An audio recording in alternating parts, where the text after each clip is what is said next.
Let us move to the co-main event where we have another top 15 showdown. This one in the lightweight division as number 13 Renato Moicano takes on number 15 Drew Dober. And let us lead with Money Moicano, boys, who is returning for the first time in 14 months. That night, back in November of 2022, he defeated Brad Riddell by first round rear naked choke and was then scheduled to face Arman Tsarukyan in April of last year, but injured his knee in the lead up to that bout. The injury is what obviously led to such a long layoff for Moicano. Moicano moved to lightweight back in 2020 and since then has gone 3-2, with those only losses being to RDA and Rafael Fiziev. So he will be happy to know he isn't facing another Rafael this Saturday, but he will be taking on the number 15 ranked Drew Dober, who is coming in off his TKO win over Ricky Glenn back in October. He is 4-1 in his last 5. The lone loss being a first-round TKO to Matt Frivola back at UFC 288 last May. Who do you guys like here? Money Moicano or the always entertaining Drew Dober? Brandon, we will always, probably this year, lead with you.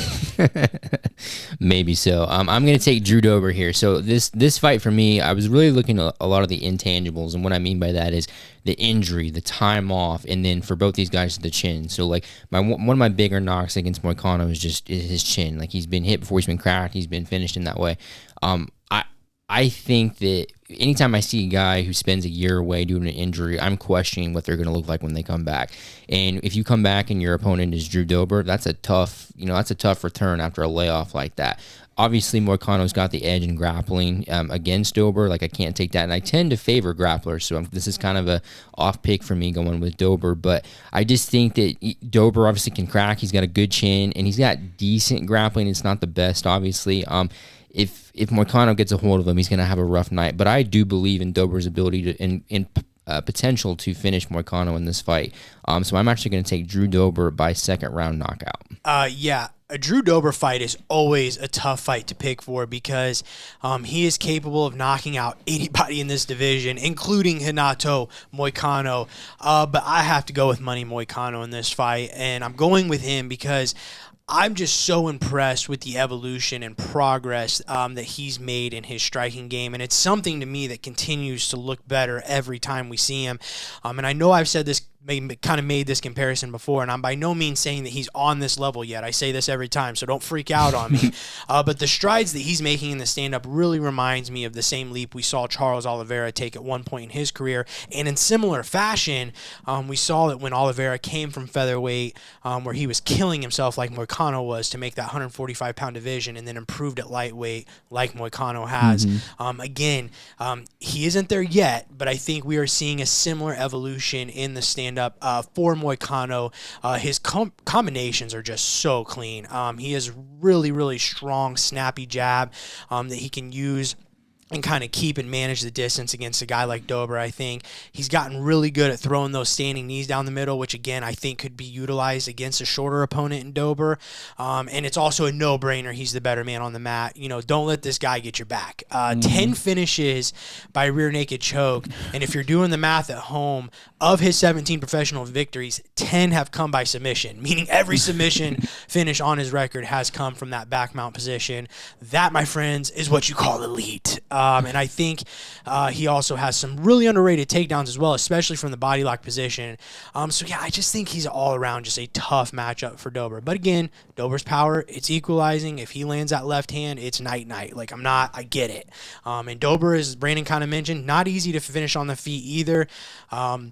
And how many times have we seen Drew Dober getting teed up earlier in a fight, and then it only takes one and the fight's over? You know, I know like the Terrence McKinney and Bobby Green, those two fights come to mind immediately as great examples of that. So if I'm Moicano, probably not looking to even play with Dober on the feet here. I think he, should get this fight down where I think, again, he's just elite. Look for the finish. So I will go Moicano by second round sub. Yeah, this one is it's interesting because the reasons why I might like one person, there's another reason why, the reasons why I'm kind of held back on wanting to fully go in on him is there with the other guy. So with Moicano, he gets hit. You know, he does get hit. But I will say, when you go back and watch that RDA fight, he has so much heart and so much last minute, being able to push through that and make that a fight late, like that was a lot of grit that he showed. And the RDA, I'm glad you brought that up, because like the RDA is a bit of a stain, but important context is like he took that fight super last minute, and not only took it last minute, but I mean, you could tell if you go watch it again, like even physically, he was not in the greatest of shape, and gave RDA all he could handle in a last minute. So I know that, you know, that's kind of like the little stain on his record right now, but context is important. But he's taking shots from a lightweight who fights welterweight, you know, and I think he really, you know, pushed through that, and that kind of gave him a little bit of a legend. That's when he started picking up a little bit, especially on social media, started getting a little bit behind him. And I think with Drew Dober, there is always that left, but you know, he has been submitted before. He seems to kind of struggle once he gets to a certain point as far as trying to break through a ceiling. And I think Moicano is tough enough to get to some good positions. I do agree with the striking. I would love to pick him to get his first KO win here, but Drew Dober has a cinder block on his shoulders, and I don't know if that happens. But I do think that he can connect, maybe even get some scrambles.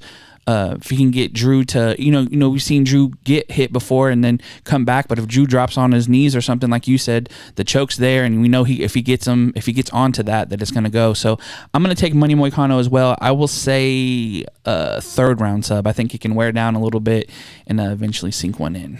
Yeah, it's just, again, it's like, as far as like risk assessment, I don't even know why strike with Drew Dober. Like, even if you think you're the better striker, like, fair enough. But, like, dude, there's just way too many examples there. I mean, like I said, go watch that Bobby Green and Terrence McKinney, and you're like, how did he win this? Well, I think that's one of the skills, I guess if you could call it a skill set. One of the things with Dober, he has this ability to kind of draw guys into that firefight a little bit. And, like, the guys will start teeing off, and guys will get comfortable. Like, hey, I'm hitting this guy. Like, I'm having a good little run here. And then, it's like you said, next thing you know, you're breaking up, and it's like, what just happened?